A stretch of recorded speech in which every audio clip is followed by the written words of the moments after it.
Hi, my name is Wendy Resnick and I'm one of the members of the Gainesville For All transportation team.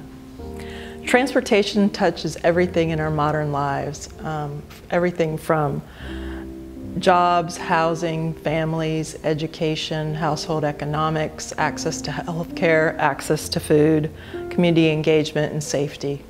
Lack of transportation lengthens and/or limits the pathways out of poverty. Many of the residents of Eastern Gainesville are transportation disadvantaged and rely on RTS to provide transportation to jobs, health care, education, and shopping. Improved access to routes and improved bus stops are something that should be fully explored.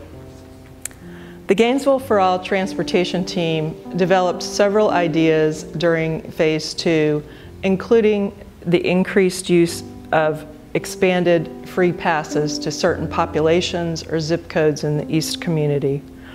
UF and Santa Fe students currently ride for free as part of their student benefits, but all other riders pay fare. Certain populations, such as newly employed individuals or even high school students, could be targeted for free passes. In some of the zip codes in the eastern part of our community, almost 17% of the households have no vehicle. Many of the households in these eastern communities are, eastern zip codes are single family households, and so things like passes for high school students could be very helpful for their kids to either access jobs or after school activities. One of the other ideas that we discussed a lot was improvements of bus stops. In the past, surveys have included requests for trash cans or benches, and many of the bus stops on the east side of Gainesville have neither, they're just poles. And so we felt that that should be explored. Many of the riders wait long times for their bus to come, and that could be an improvement that would help many of them. Other frequent complaints that we discussed were things like the number and frequency of routes, and we agree that those should be improved. One of the things that we discussed a lot was the fact that all these things require money, and we would encourage that the City of Gainesville and RTS and other governmental bodies explore ways to fund these improvements to help our residents in the eastern part of Gainesville. Hi, my name is Art Stockwell. I'm the chair of the Gainesville For All Housing Committee. We have 4 recommendations that we believe would improve the quality, quantity, and availability of affordable housing in Alachua County. The first is the development of a Community Land Trust Affordable Housing Ownership Program. The CLT is a nonprofit corporation that builds affordable single-family homes, townhomes, and condominiums on land that it owns, and it sells the houses, but not the land under them, to people that are low income.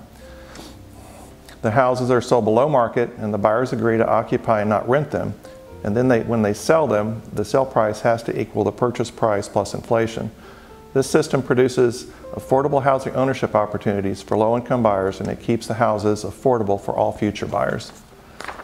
The second item would be the lobby for the full allocation of the Sadowski Housing Trust Fund for affordable housing development use.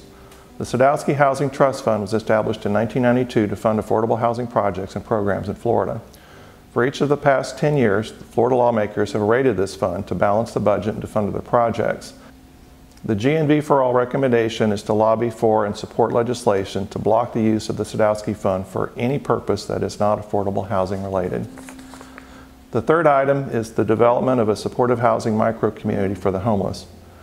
Providing housing for the 400 or so unsheltered homeless in Alachua County would be done by building a small micro-housing project where these people would be given a place to live in an environment where they could get the treatment for their disabilities.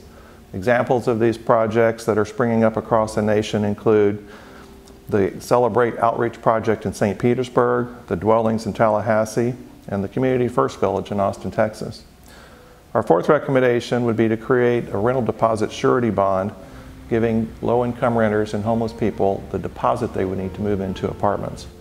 Many people living in poverty are unable to move into an apartment because they just don't have the money for the deposits.